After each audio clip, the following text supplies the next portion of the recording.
एक लड़का जो बचपन में पोलियो का शिकार हो गया हो, जिसे चलने के लिए बैसाखियों का सहारा लेना पड़ता हो, क्या वो कभी अपने दम पर हजारों करोड़ों की कंपनी बना सकता है? नामुमकिन लगता है ना। उस टाइम दुनिया को भी यही लगा था, लेकिन रामचंद्र अग्रवाल ने सबको गलत साबित कर दिया। उन्होंने एक छोटे से फोटोकॉपी की दुकान से शुरुआत की और बना डाला एक ऐसा ब्रांड जो मिडिल क्लास की पहली पसंद बन गया। लेकिन फिर एक दिन सब कुछ बिखर गया, कंपनी डूब गई और खुद रामचंद्र जी को उन्हीं की कंपनी से ही निकाल दिया गया। लेकिन रुकिएगा, कहानी यहीं पर खत्म नहीं होती। आगे चलकर रामचंद्र अग्रवाल ने कुछ ऐसा किया जो कि हर किसी के लिए एक इंस्पिरेशन है। तो चलिए इधर उधर की बातें सब कुछ हम डिटेल में जानते हैं।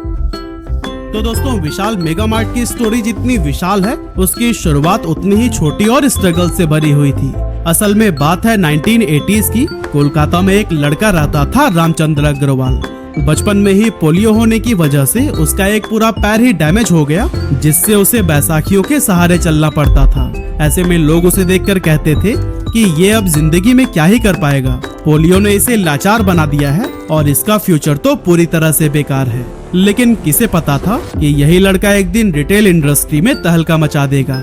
अब रामचंद्र अग्रवाल एक मिडिल क्लास फैमिली से थे, जिनके घर की फाइनेंशियल कंडीशन भी कुछ खास अच्छी नहीं थी। पैसों की तंगी, जिम्मेदारियां और लोगों की बातें सब कुछ उन्हें बहुत परेशान करती थी। इसीलिए पढ़ाई पूरा करते ही उन्होंने एक छोटा सा लोन लिया और एक फोटोकॉपी की दुकान खोल ली। दुकान चलाते हुए उन्होंने सीखा कि बिजनेस कैसे काम करता है, कस्टमर्स को हैंडल कैसे करना है और पैसों का हिसाब किताब किस तरह से मैनेज किया जाता है। अब दोस्तों, इस शॉप से उन्हें बिजनेस लेसन्स तो मिल रहे थे, लेकिन पैसे कुछ खास नहीं।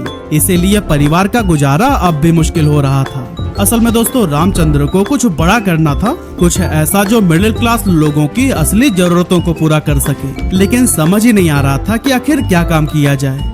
इसी दौरान उन्होंने देखा कि लोग ब्रांडेड कपड़े खरीदना तो चाहते हैं, लेकिन दुकानों में रेट्स इतने ज्यादा होते हैं कि ज्यादातर लोग इसे अफोर्ड ही नहीं कर पाते हैं। बस यही से आइडिया आया और उन्होंने तय कर लिया कि वो अफोर्डेबल रेडीमेड गारमेंट्स बेचेंगे। और फिर करीब 1 साल तक प्लानिंग करने के बाद उन्होंने अपनी फोटोकॉपी की दुकान बंद कर दी और फिर से पैसे उधार लेकर 1986 में कोलकाता के लाल बाजार में कपड़े की एक छोटी सी दुकान खोली, जिसका नाम रखा गया विशाल गारमेंट्स। पोलियो के बावजूद हर सुबह 6 बजे दुकान खोलना और रात 11 बजे तक कस्टमर्स को पर्सनली हैंडल करना, यही उनकी डे टू डे रूटीन बन गई थी। और हाँ, भले उनकी दुकान बहुत ज्यादा फैंसी नहीं थी, लेकिन कस्टमर्स को यहाँ जो वैल्यू मिल रही थी वही उनको बार बार वापस लाने लगी। इस तरह धीरे धीरे वर्ड ऑफ माउथ से दुकान फेमस हो गई और कुछ ही महीनों में दुकान में इतनी भीड़ लगने लगी कि इसे अकेले संभालना भी मुश्किल हो गया। और तभी रामचंद्र जी ने कुछ सेल्समैन भी अपने दुकान पर रख लिए। अगले 15 साल तक उन्होंने इसी दुकान को ही पूरी लगन और मेहनत से चलाया और इस पीरियड में उन्होंने रिटेल क्लॉथिंग इंडस्ट्री की बारीकियों को समझा। साथ ही उन्होंने बदलते हुए टेस्ट और फैशन ट्रेंड्स को भी ऑब्जर्व किया, जिसके बाद उन्हें समझ आने लगा कि आखिर मिडिल क्लास इंडियन कस्टमर्स को चाहिए क्या। अब ऑब्वियस सी बात है कि इतना एक्सपीरियंस होने के बाद से उन्हें अपने दुकान से खूब प्रॉफिट तो होना ही था। लेकिन फिर उन्होंने सोचा कि जब एक दुकान से इतना कुछ हो सकता है तो क्यों ना इसे एक पूरे रिटेल चैन में बदल दूं, ताकि बाकी शहरों के लोग भी अफोर्डेबल कपड़े खरीद सके, वो भी बिना क्वालिटी कंप्रोमाइज किए। लेकिन साल 2001 में कुछ ऐसा हो गया कि उन्हें अपना ये आइडिया यही ड्रॉप करके विशाल गारमेंट्स तक को बंद करना पड़ गया, जिसके बाद वो अपनी फैमिली के साथ कोलकाता छोड़कर दिल्ली शिफ्ट हो गए। और दोस्तों, इस डिसीजन के पीछे का जो रीजन था वो था ट्रेड यूनियन का दबाव। एक्चुअली उस टाइम कोलकाता में ट्रेड यूनियंस का काफी दबदबा था। आप कुछ भी करिए, दुकान खोलिए, कंस्ट्रक्शन करवाइए या फिर सामान अनलोड करवाइए, हर जगह पॉलिटिकल ग्रुप्स या फिर लोकल यूनियन वाले बीच में ही टपक पड़ते थे और अपना कट मांगते थे। रामचंद्र जी के दुकान में भी लोकल ट्रेड यूनियंस ने दखल देना शुरू कर दिया था। काम में रुकावट, एम्प्लॉयज को भड़काना, बार बार सैलरी बढ़ाने की मांग करना, ये सब रामचंद्र जी के लिए बहुत ज्यादा मेंटली डिस्टर्ब करने वाला था, क्योंकि अफोर्डेबल प्रोडक्ट्स देने की वजह से उनका प्रॉफिट मार्जिन पहले से ही बहुत कम था। ऐसे में ये सब चीजें उन्हें काफी परेशान करने लगी। इसीलिए बहुत सोच विचार के बाद उन्होंने अपनी दुकान बंद करके दिल्ली शिफ्ट करने का फैसला कर लिया। अब वैसे तो कोलकाता छोड़ना कोई आसान डिसीजन नहीं था, क्योंकि एक ऐसा शहर जहां उन्होंने बचपन से जवानी तक का सफर तय किया था, उसे छोड़ना उनके लिए इमोशनल भी था और रिस्की भी। लेकिन एक बात वो अच्छी तरह से जानते थे कि रिस्क के बिना ग्रोथ नहीं होती। इसीलिए दिल्ली उनके लिए एक नई उम्मीद लेकर आया, जहां ज्यादा एक्सपोजर, बड़ा मार्केट और वो फ्रीडम थी जो कि कोलकाता में अब नहीं बची थी। रामचंद्र जी ने दिल्ली में अपनी नई जर्नी की शुरुआत की और विशाल रिटेल लिमिटेड की नींव रखी। उनका विजन था कि वो इस रिटेल स्टोर के जरिए मिडिल क्लास को ब्रांडेड जैसा एक्सपीरियंस दे, लेकिन प्राइस हो होलसेल के जैसा। इसीलिए उन्होंने एक ऐसा सेटअप बनाया जहां कपड़े, grocery, kitchen items, home decor और बेसिक जरूरत का हर सामान एक ही छत के नीचे अवेलेबल था। इसे कस्टमर्स ने भी खूब पसंद किया और धीरे धीरे उनका ये धंधा भी चल पड़ा, जिसके बाद से विशाल रिटेल ने एग्रेसिव एक्सपेंशन स्टार्ट कर दिया। उनका फॉर्मेट बिल्कुल सिंपल था, बड़ा शोरूम, ढेर सारा सामान और सबसे सस्ता दाम। एसी वाला showroom, shopping basket, billing counter और यूनिफॉर्म पहने हुए स्टाफ, ये सब छोटे शहरों में बिल्कुल नया था। इसीलिए जल्द ही विशाल रिटेल का हाइप क्रिएट होने लगा। कंपनी हर महीने ही नए नए स्टोर्स खोलती गई, जिसके चलते विशाल रिटेल इंडिया के दूर दराज इलाकों में भी अपनी प्रेजेंस बनाने लगा। मीडिया में उन्हें देसी वॉलमार्ट ऑफ इंडिया कहा जाने लगा और 2006 आते आते विशाल रिटेल एक ऐसा नाम बन गया जिसमें हर कोई इन्वेस्ट करना चाहता था। फिर आया 4 जुलाई 2007, जब विशाल रिटेल ने अपना आईपीओ लॉन्च किया। रिटेल इन्वेस्टर्स ने इसे हाथों हाथ लिया और इसका शेयर पहले ही दिन अपनी इशू प्राइस से करीब 75% ऊपर लिस्ट हुआ। सबको विशाल रिटेल में इंडिया का नेक्स्ट बिग ब्रांड दिख रहा था। उस टाइम कंपनी के पास 50 से ज्यादा स्टोर्स थे और मार्च 2007 तक उसका टोटल रेवेन्यू 6 बिलियन रुपीस यानी करीब 6000 करोड़ रुपए को भी क्रॉस कर चुका था। अपने आईपीओ से विशाल रिटेल ने करोड़ों का कैपिटल रेज किया और इसके बाद से तो मानो एक्सपेंशन का एक दौर ही शुरू हो गया। दिल्ली से लेकर गुवाहाटी तक और भोपाल से लेकर भुवनेश्वर तक हर जगह ही विशाल रिटेल नजर आने लगा। लेकिन दोस्तों, यहीं से शुरुआत हुई उस गलती की जो आगे चलकर कंपनी को बहुत भारी पड़ी। असल में दोस्तों, इसका एक्सपेंशन तो बहुत फास्ट हो रहा था, लेकिन उसके पीछे का सिस्टम उतना स्ट्रांग नहीं था। कंपनी नए नए स्टोर्स खोलने में इतना ज्यादा इन्वेस्ट कर दे रही थी कि बैकएंड सिस्टम्स जैसे कि लॉजिस्टिक और इन्वेंट्री उतनी स्पीड से रेडी नहीं हो पा रहे थे। हालांकि उस टाइम विशाल रिटेल का एम्पायर बहुत तेजी से ऊपर जा रहा था। क्रेडिट पर माल उठाए जा रहे थे, ईएमआई पर बिल्डिंग्स खरीदी जा रही थी और लोन पर लोन लिए जा रहे थे, इस भरोसे पर कि कल की सेल सब कुछ संभाल लेगी। लेकिन दोस्तों, बिजनेस सिर्फ ग्रोथ के भरोसे नहीं चलता, इसके लिए मजबूत फाउंडेशन भी होनी चाहिए, क्योंकि दुनिया में किसी भी टाइम कोई ऐसी अनहोनी हो सकती है जो कि आपकी ग्रोथ को पूरी तरह से रोक देगी। और 2008 में जिसका डर था, ऐसा ही हुआ। ग्लोबल फाइनेंशियल क्राइसिस, जिसकी वजह से विशाल रिटेल जैसी कमजोर नींव वाली सभी कंपनीज को बड़ा झटका लगा। स्टॉक मार्केट क्रैश कर गई, बैंक्स ने लोन देना बंद कर दिया और जो कंपनीज उधारी की रफ्तार पर दौड़ रही थी, उनकी गाड़ी पटरी से उतरने लगी। और दोस्तों, आपको पता ही है कि विशाल रिटेल भी उन्हीं कंपनीज में से ही एक थी। स्टॉक मार्केट क्रैश की वजह से विशाल रिटेल को 750 करोड़ रुपए का लॉस हुआ और इसने पिछले 2 सालों में इतनी तेजी से एक्सपेंशन किया था कि कंपनी के पास कैश कम और खर्चा ज्यादा हो गया। बैंक बार बार ईएमआई भरने का रिमाइंडर्स भेजने लगे थे, सप्लायर्स पेमेंट की मांग कर रहे थे और कस्टमर्स भी काफी कम हो गए थे, क्योंकि रिसेशन के डर से लोग जरूरी चीजों के अलावा कुछ भी खरीदना अवॉइड करने लगे थे। हालात ये हो गई थी कि विशाल रिटेल के कुछ स्टोर्स में तो इलेक्ट्रिसिटी बिल तक नहीं भरे जा सके और कई जगह पर तो किराया पेंडिंग में था, जिसके चलते दुकान मालिकों ने स्टोर्स बंद करवा दिए। रामचंद्र अग्रवाल जी ने बहुत कोशिश की कि सिचुएशंस को कंट्रोल में रखें। उन्होंने कॉस्ट कटिंग शुरू की, कुछ स्टोर्स भी बंद कर दिए और नए लोन लेने के लिए बैंक से अप्रोच किया। लेकिन अब मार्केट में कोई किसी पर भरोसा ही नहीं कर रहा था। ये वही विशाल रिटेल था जो 1 साल पहले तक इन्वेस्टर्स के लिए सोने का अंडा देने वाली मुर्गी था, लेकिन आज ये खुद सर्वाइवल के लिए स्ट्रगल कर रहा था। रामचंद्र अग्रवाल हर तरफ से घिर चुके थे। विशाल रिटेल की भी हालत इतनी खराब हो गई थी कि स्टाफ तक को सैलरी देने के पैसे नहीं बचे थे और इस तरह से 2010 आते आते विशाल रिटेल ऑलमोस्ट खत्म हो चुका था। रामचंद्र अग्रवाल जी इमोशनल, फाइनेंशियल और लीगल हर तरह के प्रेशर में दबने लगे थे। और दोस्तों, इन सब से बाहर निकलने के लिए उनके पास में 2 चॉइसेस थी, या तो वो कंपनी को बैंकरप्ट घोषित कर दे या फिर किसी बड़े इन्वेस्टर्स को ढूंढकर कंपनी बेच दे। आखिरकार उन्होंने दूसरा ऑप्शन चुना और एक ऐसे इन्वेस्टर की तलाश करनी शुरू कर दी जो कि विशाल रिटेल को खरीद सके। तभी इस स्टोरी में एंट्री हुई 2 बड़े नामों की, टीपीजी कैपिटल और श्रीराम ग्रुप की। टीपीजी एक अमेरिकन प्राइवेट इक्विटी फर्म थी और श्रीराम ग्रुप साउथ इंडिया का एक बड़ा बिजनेस हाउस जो कि एनबीएफसी और ट्रांसपोर्ट फाइनेंस के लिए जाना जाता है। इन दोनों ने मिलकर विशाल रिटेल के एसेट्स को खरीदने का फैसला किया, जिसके बाद रामचंद्र जी ने कभी 11,000 करोड़ रुपए की वैल्यू वाली अपनी इस कंपनी को 2011 के टाइम सिर्फ 70 करोड़ रुपए में बेच दिया।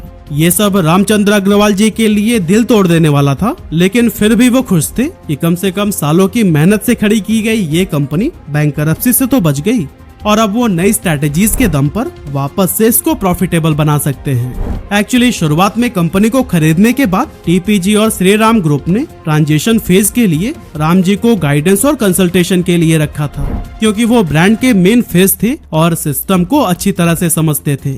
लेकिन जैसे ही नए मैनेजमेंट को कंट्रोल मिल गया, उन्होंने साफ कह दिया कि अब स्ट्रैटेजी, डिसीजन मेकिंग और ऑपरेशन सभी हमारे कंट्रोल में ही होंगे और इस तरह राम जी को बाहर का रास्ता दिखा दिया गया। इसके बाद विशाल रिटेल का नाम बदलकर कर दिया गया विशाल मेगा मार्ट प्राइवेट लिमिटेड। और दोस्तों, सिर्फ नाम ही नहीं बल्कि इस बार कंपनी एकदम अलग सोच के साथ में ऑपरेट करने वाली थी।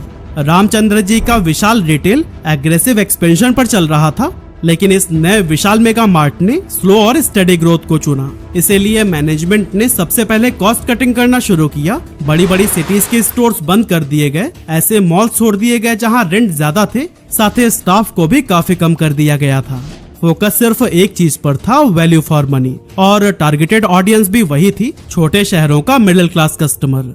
कंपनी ने अपनी सप्लाई चेन को भी आसान बनाने की कोशिश की, क्योंकि पहले जो सामान दिल्ली से पूरे देश में भेजा जाता था, अब उसे रीजनल वेयर हाउसेज में डिस्ट्रीब्यूट किया जाने लगा, जिससे कि लॉजिस्टिक कॉस्ट बहुत कम हो गया। कंपनी ने अपने प्रोडक्ट पोर्टफोलियो को भी काफी टाइट कर लिया, क्योंकि अब विशाल मेगा मार्ट में सिर्फ वही चीजें ही बिक रही थी जो कि हाई डिमांड पर हो, जैसे कि कपड़े, अंडरगारमेंट्स, बेडशीट्स, किचन आइटम्स और बेसिक ग्रोसरीज। और दोस्तों, अपने इस स्मार्ट स्ट्रैटेजी से विशाल मेगा मार्ट धीरे धीरे कस्टमर्स का ट्रस्ट वापस जीतने लगा। और फिर इसी पॉजिटिव ग्रोथ को ही देखते हुए साल 2018 में विशाल मेगा मार्ट को केदारा कैपिटल और पार्टनर्स ग्रुप ने $350 मिलियन यानी करीब 5,000 करोड़ रुपए में एक्वायर कर लिया। विशाल मेगा मार्ट के नए इन्वेस्टर्स ने टेक्नोलॉजी में इन्वेस्ट किया, लो कॉस्ट स्टोर्स पर फोकस किया, फैंसी मॉल्स की बजाय ऐसे स्टोर्स बनाए गए जहां भले ही एसी ना हो, लेकिन चीजें सस्ती और लोगों की जरूरत वाली मिलती हो। स्टोर्स में घुसते ही कस्टमर्स की नजर 99 की टी शर्ट, 129 की लेगिंग्स, 199 के टॉवेल्स और 399 के कुर्ता सेट पर जाती थी, जिससे कोई भी स्टोर से खाली हाथ वापस नहीं लौटता था।